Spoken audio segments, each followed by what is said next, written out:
Hello all viewers, আসসালামু আলাইকুম। কেমন আছেন সবাই? অনেক, অনেক দিন পরে ব্যস্ততার কারণে বলতে গেলে একটা দীর্ঘ বিরতি দিয়েই আবার আজকে আপনাদের সাথে একটু কথা বলছি। সো মোটরসাইকেল ইন্ডাস্ট্রিতে আসলে অনেক মিথ প্রচলিত আছে। মিথ মানে হচ্ছে সেই সকল জিনিসগুলো যেগুলো আসলে খুবই প্রচলিত একটি ধারণা, কিন্তু ধারণাটা মোস্ট অফ দ্য কেসে ভুল।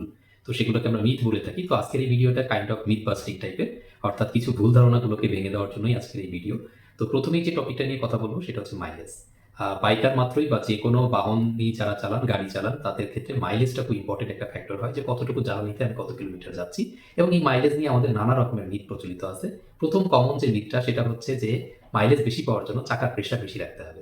মিনস চাকার টায়ার প্রেশার যেটা আছে, হাওয়ার প্রেশার যেটা আছে, সেটা কোম্পানি যেটা রেকমেন্ডেশন দিয়েছে তার চেয়ে অনেক বেশি রাখতে হবে। কোম্পানি যদি বলে 27-28 রাখতে, আমি রাখবো সেটা 35 থেকে 40। তাহলে কি হবে? মাইলেজ বেশি আসবে। এটা একটা কমন মিথ এবং এটা একটা ভুল ধারণা। কখনোই শুধুমাত্র চাকার প্রেশার বাড়িয়ে আপনি মাইলেজ বেশি পাবেন না।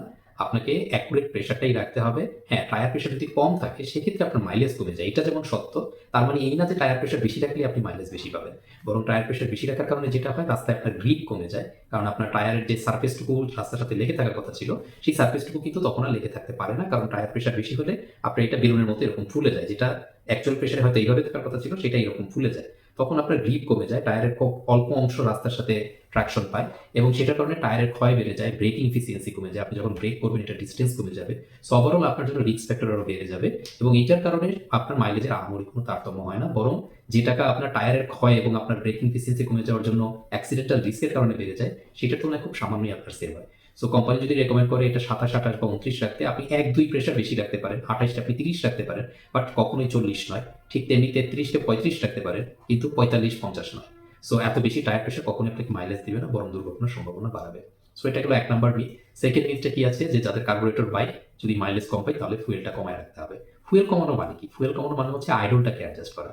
সো আইডলটাকে আপনাকে কোম্পানি হয়তো 1200 থেকে 1400 মধ্যে রাখতে বলেছে, আপনি এটাকে 800-900 তে রাখলেন এবং সেটাও শুধুমাত্র অয়েল কমানোর মাধ্যমে। তাতে করে কিন্তু আপনার মাইলেজ বাড়ে না। কেন বাড়ে না? আমি আপনাকে লজিকটা বলি। কারণ হচ্ছে যে আপনি দিনের খুব বেশি সংখ্যক সময় কিন্তু আইডল স্পিডে থাকেন না। আপনাকে আইডল স্পিডে কখন রাখতে হয়? মোস্টলি ইঞ্জিনটা স্টার্ট দেওয়ার পরে ১ম এ কিছুক্ষণ ইঞ্জিনটাকে গরম করার জন্য। তো সেই সময় তো আপনার আরপিএম আসলে আরো বেশি দরকার। ইঞ্জিনটাকে দ্রুত গরম করে ওয়ার্ম কন্ডিশনে নিয়ে আসার জন্য, অপারেশনাল কন্ডিশন আনার জন্য আপনাকে কিন্তু তখন আরো বেশি পরিমাণ ফুয়েল পোড়াতে হবে, অর্থাৎ একটু আরপিএমটা বাড়াতে হবে। সো আপনি যখন কম রাখেন কি হয়? সকালবেলা স্টার্টই নেয় না, তখন আপনাকে আবার থ্রটল মোচড় দিয়ে ইঞ্জিনটাকে গরম করতে হয়। মানে আপনি ফুয়েল যা পোড়ানো তা কিন্তু ঠিকই পোড়াচ্ছেন। বরং আরো বেশি পোড়াচ্ছেন বেশি করে থ্রটল দিয়ে। এর পরের কনসিকুয়েন্সটা কি হয়? এর পরের কনসিকুয়েন্সটা হচ্ছে যে আপনি যখন জ্যামে থাকেন, আপনি যখন স্টার্ট বন্ধ না করে গাড়িটাকে ধরে রাখেন, তখন যদি আপনার আরপিএমটা খুব বেশি কমানো থাকে, তখন কিন্তু দেখা যায় যে আপনার স্টার্টটা মাঝে মধ্যে অফ হয়ে যায়। যখন অফ হয়ে যায় তখন কিন্তু আপনাকে আবার স্টার্ট দেওয়ার জন্য আবারও সেই বেশি পরিমাণ ফুয়েলই পোড়াতে হচ্ছে। সো আল্টিমেটলি আপনি লং রানে যখন থাকেন, যখন আপনি রেগুলার রাইড করেন 20-30 স্পিডে বা 50 স্পিডে, 60 স্পিডে কিংবা আরো বেশি, তখন কিন্তু আপনার এই আইডল আরপিএম কোনো কাজে আসে না। কারণ তখন আপনার হাই স্পিড সার্কিট চালু হয়ে যায়। সো আল্টিমেটলি আপনি যে কারণে যেটা ভেবে আপনি মাইলেজ ফুয়েলটা কমিয়ে রাখলেন, সেটা কিন্তু অ্যাকুরেট হলো না, বরং আনারি টেকনিশিয়ান দিয়ে যদি আপনি শুধু ফুয়েল কমান, দেখা যাচ্ছে যে আপনার আরপিএম কমে যাচ্ছে কিন্তু ফুয়েল ঠিকই পোড়াচ্ছে। সো এটা কিন্তু খুব ইম্পর্টেন্ট একটা ফ্যাক্টর। দ্যাট ইজ ওয়াই আমরা বলি যে কার্বোরেটরের টিউনিং সবসময় কোম্পানি যেটা রেকমেন্ড করে ওটাই রাখেন, ওইটাই বেস্ট। ওইটাই আপনাকে বেস্ট মাইলেজ এবং পারফরমেন্সের কম্বিনেশনটা দিবে। এর চেয়ে কমিয়ে আসলে খুব বেশি ফায়দা হয় না। মধ্যে থেকে আপনার এই ধরনের অসুবিধাগুলো বেশি হয়। থার্ড একটা জিনিস আছে, সেটা হচ্ছে যে chain sprocket. Chain sprocket change করার মাধ্যমে স্পিড বাড়ানো যায় বা টর্ক বাড়ানো যায়। হ্যাঁ, এটা সত্য। স্পিড বা টর্ক বাড়ানো যায়, বাট অলওয়েজ মনে রাখবেন চেইন স্প্রকেট কিন্তু শুধুমাত্র আপনার স্পিডের রেশিওটাকে চেঞ্জ করে। এটা কিন্তু আলাদাভাবে টর্ক জেনারেটও করে না, পাওয়ারও জেনারেট করে না। সো আপনি যদি পেছনের চাকার স্প্রকেটটাকে একটু বড় করে দেন, আপনি বেশি টর্ক পাবেন, মানে আপনি রেডি পিক আপটা ভালো পাবেন। আপনি যখন থ্রটল দিবেন চাকাটা অনেক শক্তি পাবে ঘোরার জন্য। কিন্তু আপনি যদি এটার স্প্রকেটের দাঁতের সংখ্যা কমিয়ে দেন, তাহলে আপনি টপ স্পিড বেশি পাবেন। কারণ এটা চাকাটা ইনিশিয়ালি ঘুরতে একটু কষ্ট হবে ওর, কিন্তু এটা যখন স্পিড উঠে যাবে, যখন হাই স্পিডে যাবেন, তখন আপনার টপ স্পিডটা বেড়ে যাবে।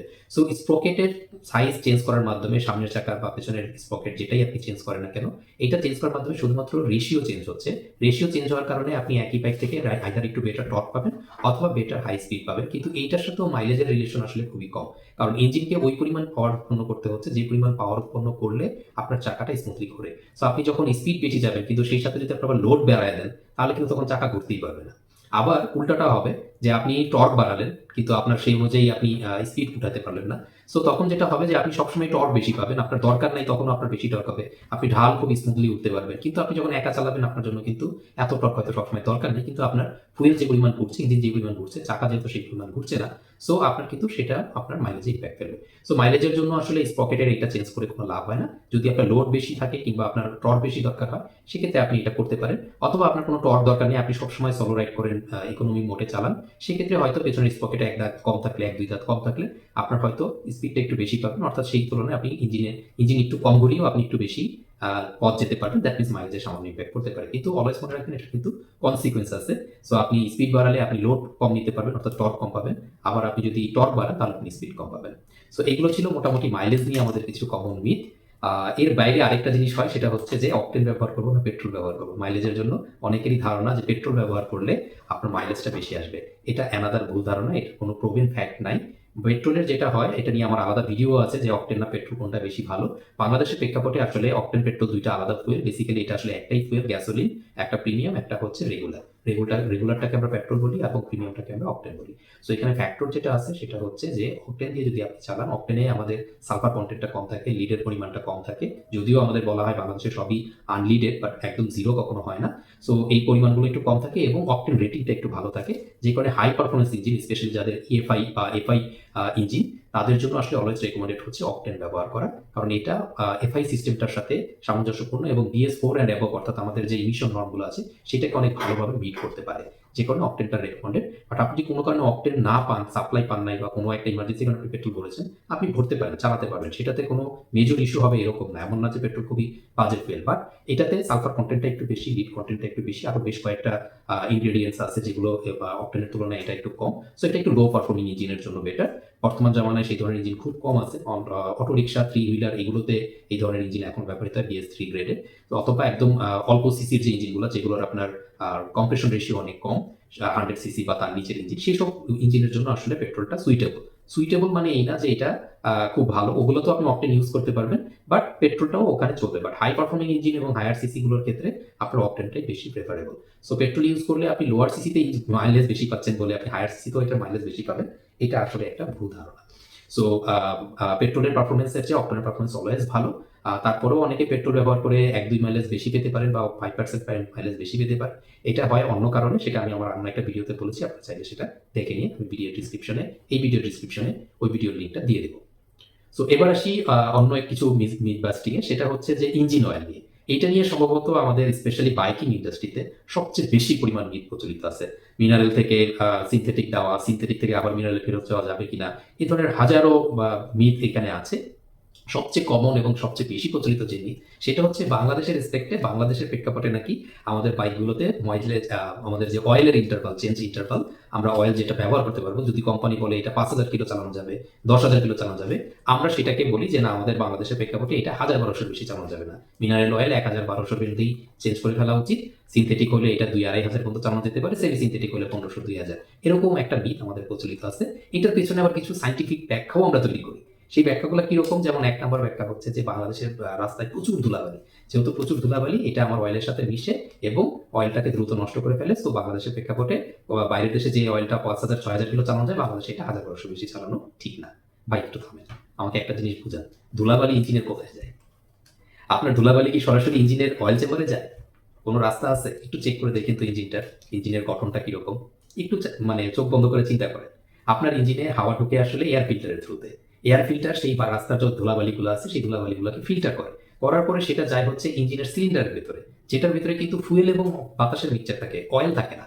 অয়েল কিন্তু থাকে হচ্ছে নিচে স্যাম্পল, এবং অন্য পাত দিয়ে সেটা হেরেও যায়। কিন্তু আপনার মূল সিলিন্ডারের ভিতরে কিন্তু অয়েল থাকে না। হ্যাঁ, অয়েলের কিছু একটা পোর্শন যায় যেটা আমার পিস্টনের টাকে পিচ্ছিল রাখার জন্য দরকার হয়, কিন্তু মেইনলি কিন্তু পিস্টন রিং এর কাজ হচ্ছে সেই অয়েলটাকে আবার কেচে নিচে নামায় ফেলা। অর্থাৎ অয়েলের সাথে সরাসরি বাতাসের মিশ্রণ হওয়ার চান্সটা কিন্তু খুবই খুবই কম। এটা হলো প্রথম কথা। সেকেন্ড কথা হলো, আমি মেনে নিলাম যে তারপরও আমার অয়েল কিছুটা তো বাতাসের সংস্পর্শে আসে, বাট অয়েলটা যে চেম্বারের ভিতরে থাকে সেটা কিন্তু সিল্ড একটা চেম্বার, সরাসরি বাইরের বাতাস কিন্তু সেখানে মিক্স হচ্ছে না। যেটুকু হচ্ছে সেটা হচ্ছে এয়ার ফিল্টারের ক্লিন করা যে বাতাসটা, সেইটার সংস্পর্শে আসছে। এখন আপনি আমাকে বলেন যে আমার এয়ার ফিল্টার, যদি আমার রাস্তায় অনেক বেশি ধুলাবালি হয়, তাহলে সেটা আমার প্রথম মানে কোন জিনিসটাকে ড্যামেজ করবে? ডেফিনিটলি এয়ার ফিল্টারটাকে। কারণ এয়ার ফিল্টার হচ্ছে সেই পার্ট যে পার্টটা প্রথম আমার বাতাসের সাথে বাতাসের ধুলাবালির সাথে সরাসরি ফাইট করছে। সো আপনার এয়ার ফিল্টার যদি 12,000 কিলো চালানোর জন্য রেকমেন্ডেড থাকে এবং সেটা যদি আপনি অনায়াসে 5-6,000 কিলো চালায় ফেলতে পারেন, অর্থাৎ ধুলাবালির জন্য প্রধান এফেক্টেড যে পার্টটা সেইটার লাইফ যদি ম্যাক্সিমাম অর্ধেকে নেমে আসে, তাহলে যেটার সাথে 5% মিক্স হয় না সেই ইঞ্জিন অয়েলের লাইফ কিভাবে এটা 5 টাইমস কমিয়ে দেয়। সো এটা একটা ভুল ধারণা যে আমার ধুলাবালি রাস্তার মধ্যে আমার অয়েলের লাইফ, হ্যাঁ ডেফিনেটলি ধুলাবালির একটা ইম্প্যাক্ট আছে, সেটা আমার ইঞ্জিনের ওভারঅল পারফরমেন্স কমিয়ে দেয়, সেটার সাথে সাথে আমার অয়েলের পারফরমেন্স কমিয়ে বাট সেটার ইম্প্যাক্ট এত বেশি না যে কোম্পানি যদি 5-6 হাজার কিলোমিটার রেকমেন্ড করে আপনি এটার জন্য 1,1200-তে এটা চেঞ্জ করে ফেলবেন। সেটার জন্য হয়তো 5% ইম্প্যাক্ট হতে পারে ইঞ্জিন অয়েলের টোটাল লাইফে। 5,000 কিলো বলেছে, আপনার হয়তো সেখানে 4,500 কিলো হতে পারে, 4,800 কিলো হতে পারে, কিন্তু এর মানে এই না যে এটা 1,1200-তে চেঞ্জ করতে হবে। আচ্ছা, সেকেন্ড যে ব্যাপারটা বলে, আচ্ছা ঠিক আছে ধুলাবালি মানলাম, এটা ইস্যু না। ইস্যু হচ্ছে কি আমার বাংলাদেশের রাস্তাঘাট অনেক ভাঙা। সো ভাঙাচোরা রাস্তাঘাটে চালালে আমার অয়েলের ক্ষতি হবে বা অয়েলের লাইফ কমে যাবে, তাই তাড়াতাড়ি চেঞ্জ করতে হবে। ভাই এখানেও একটু থামেন। ভাঙাচোরা রাস্তা যদি হয়, ভাঙাচোরা রাস্তার ভাঙাচোরা কোন পার্টটাকে বেশি ইম্প্যাক্ট করে? সরাসরি ইঞ্জিন নাকি সাসপেনশন? Definitely suspension. আপনার চাকা হয়ে সাসপেনশন হয়ে তারপরে না এটা ইঞ্জিন বডিটাকে ঝাঁকাবে। সো আমার কথা হচ্ছে যে ভাঙাচোরা রাস্তায় আপনি যখন চালাচ্ছেন তখন আপনার সাসপেনশনের লাইফ যদি না কমে, শুধু অয়েলকে এটা কেন ইম্প্যাক্ট করবে? জাস্ট এটা ঝাঁকি খেয়ে অয়েলটা নড়াচড়া করছে এই কারণে এটার লাইফ কমে যাবে? এটাও আমাদের একটা মিথ, একটা ভুল ধারণা। এটা আসলে ফ্যাক্ট না। এইভাবে অয়েলের লাইফ কমে না। আপনি দেখেন আমাদের যেখানে শক অ্যাবজর্ভার, সামনের ফ্রন্ট শক অ্যাবজর্ভারের সিল যেটা, সেটা সাধারণত 10-12 হাজার কিলোমিটার পর পর চেঞ্জ করতে হয়। আপনার ক্ষেত্রে কি হয়? আপনার কি এটা 2-3 হাজার কিলোমিটারই চেঞ্জ করতে হচ্ছে? Not at all. অনেক সময় হয়তো অ্যাক্সিডেন্টলি হচ্ছে যে আপনার 2-3 হাজার 5,000 কিলোতে আপনার অয়েল সিল নষ্ট হয়ে গেছে, অয়েল সিল চেঞ্জ করতে হচ্ছে এবং অয়েল সিলের সাথে সাধারণত আমরা ফর্কের যে অয়েলটা আছে সেটাও চেঞ্জ করে ফেলি। বাট সেটার লাইফও এগেইন আপনার যেখানে 10-12 হাজার কিলোমিটার রেকমেন্ডেড কোম্পানি, সেখানে আপনার এটা হয়তো অয়েল সিলটা আপনার লাগছে 5-7 হাজার। সো যদি এটা এক্সট্রিমলি আপনি সবসময় ভাঙাচোরা রাস্তায় চলে, সো এখানেও আপনার সাসপেনশনের লাইফ অর্ধেক হয়ে যাচ্ছে না, কিন্তু আপনি চিন্তা করছেন আপনার ইঞ্জিন অয়েলের লাইফ এটা 5 টাইমস কমে যাবে, 20% নেমে আসবে। এগেইন এটা একটা ভুল মিথ। আপনার ভাঙাচোরা রাস্তার জন্য হ্যাঁ কিছুটা ইম্প্যাক্ট আসে, একই আমি যেটা বললাম ইঞ্জিন পারফরমেন্সের উপর এটা ইম্প্যাক্ট আসে, সেটার কারণে আপনার অয়েলের লাইফ কমতে পারে, বাট সেটার ইম্প্যাক্ট এত বেশি না। সো এইটাও একটা ভুল ধারণা যে ভাঙাচোরা রাস্তায় বেশি চালালে আপনার অয়েল খুব দ্রুত চেঞ্জ করতে হবে। আরেকটা কি মিথ আছে আমাদের অয়েল চেঞ্জের পেছনে, যে আমাদের তো জ্যাম অনেক বেশি।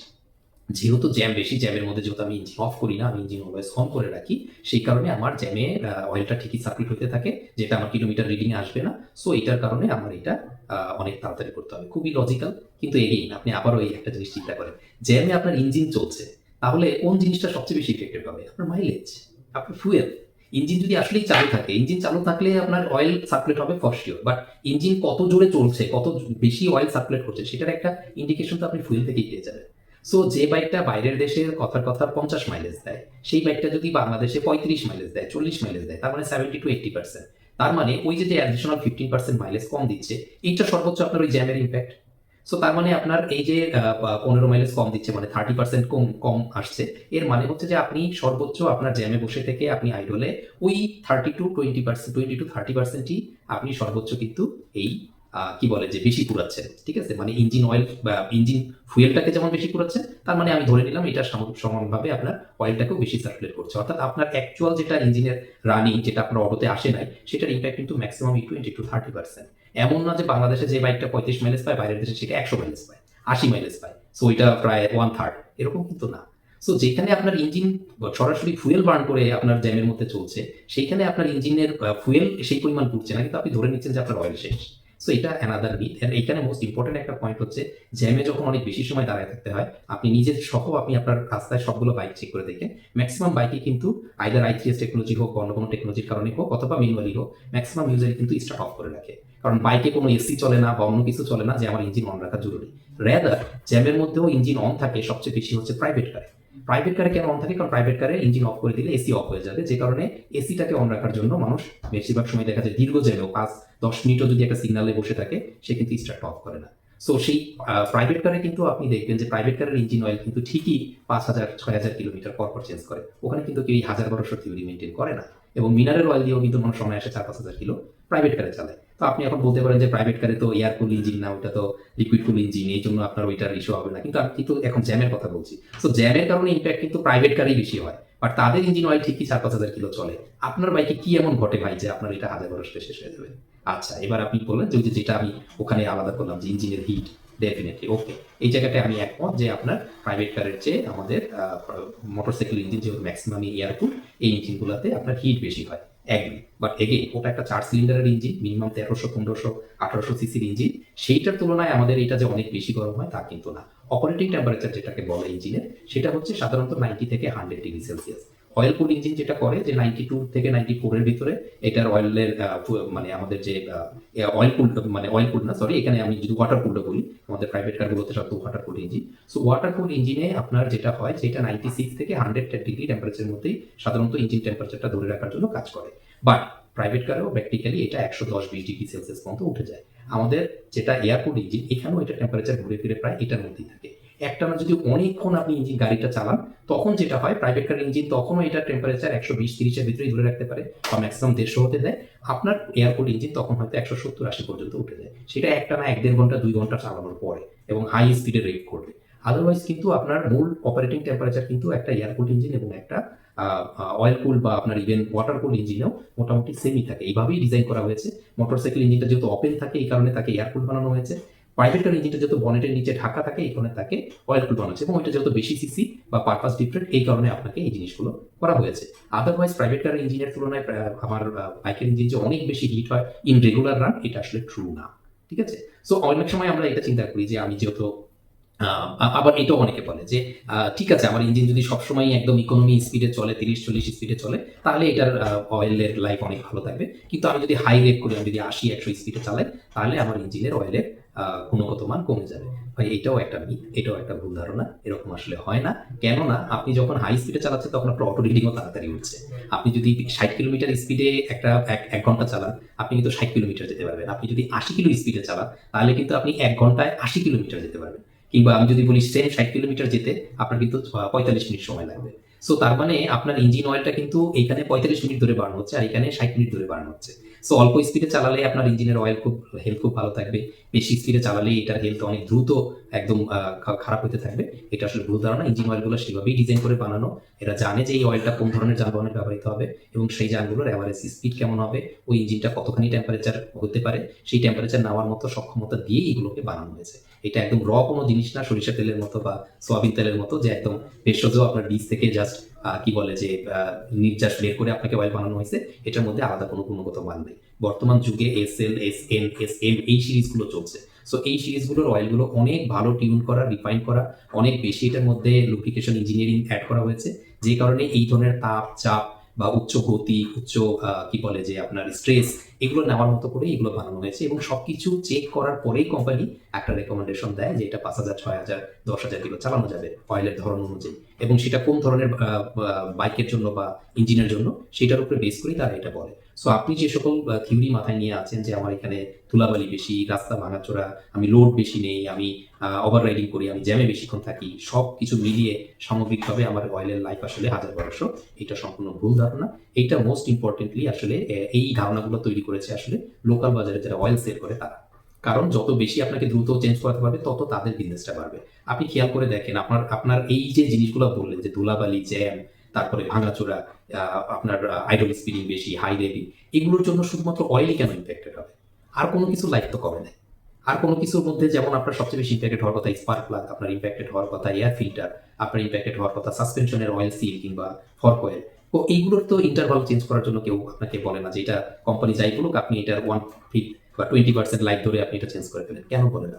কারণ বাংলাদেশে যতগুলো অয়েল কোম্পানি আছে, ততগুলো স্পার্ক প্লাগ কোম্পানি নাই, ততগুলো এয়ার ফিল্টার কোম্পানি নাই, ততগুলো সাসপেনশনের ফর্ক অয়েল কিংবা ফর্ক অয়েল সিল চেঞ্জ করার যে কোম্পানি, বানানোর কোম্পানি, সেগুলো নেই। একদম সহজ কথা, আপনি মিলাইয়া দেখে নেন। এতগুলো অয়েল কোম্পানি আছে বলেই অয়েল নিয়ে এই মিথগুলো এত বেশি। এতগুলো স্পার্ক প্লাগ কিংবা এয়ার ফিল্টার কোম্পানি নাই বলে এয়ার ফিল্টার বা স্পার্ক প্লাগ চেঞ্জের জন্য এটাকে তাড়াতাড়ি চেঞ্জ করতে হবে, কোম্পানি 12,000 বলছে বাট আপনি 2,000 চেঞ্জ করে ফেলেন, এই গল্পগুলো এখানে নাই। এইখানে বরং যখন কম্পিটিশন কম বলে অন্যান্য কম্পিটিশন কি বলে যে আপনি আমারটা ইউজ করেন, আমারটা দিয়ে আরো বেশি ইউজ করতে পারবেন। ওটা যদি কোম্পানিটা যদি 12,000 চায়, আমারটা 15,000 চায়, কিংবা আমারটা পারফরমেন্স আরো বেটার পাবে। সো এই আলোচনাগুলো কিন্তু এখানে আসে। সো বাংলাদেশের বাজারে আসলে অনেকগুলো অয়েল কোম্পানি, তাদের প্রত্যেকেরই সেল করতে হবে, এই কারণে এই কথাগুলো তারা বলে। এবং আরেকটা ব্যক্তি এই কথাগুলো বলে, সেটা হচ্ছে লোকাল মেকানিক। কারণ অয়েল চেঞ্জ করলেই তার লাভ, সে নতুন অয়েলটা বিক্রি করেও লাভ পায় এবং আপনার পুরনো অয়েলটা রেখে দিয়ে সেটা বিক্রি করেও সে লাভ পায়। সো যেহেতু তার ডাবল লাভ, এই কারণে আপনার অয়েল চেঞ্জ করানোর প্রতি সবারই খুব আগ্রহ। সবাই মিলে আপনার মাথায় গেঁথে দিয়েছে যে বাংলাদেশে এই ধুলাবালি, ভাঙাচোরা, জ্যাম, ব্লা ব্লা ব্লা, এই সকল কারণে আপনার অয়েলের লাইফ অনেক কম। কোম্পানি কি রেকমেন্ড করে ভুলে যান, আপনি হাজার ভরসাতে অয়েল পাল্টান। সো এই মিথগুলো সম্পর্কে আপনি জানলেন যে কেন এগুলো আসলে মিথ, এগুলো আসলে সত্য না, এগুলো আসলে ইম্প্যাক্ট করে না। এখন আপনি ডিসাইড করেন যে আপনি আপনার মাইলেজ ভালো পাওয়ার জন্য এবং আপনার ইঞ্জিনকে ভালো রাখার জন্য আপনি কোন ফর্মুলা ফলো করবেন। সো সবাইকে ধন্যবাদ কষ্ট করে পুরো ভিডিওটি দেখার জন্য। আগামী কোনো ভিডিওতে নতুন কোনো টপিকে আবার কথা হবে। ভালো থাকবেন সবাই। আসসালামু আলাইকুম।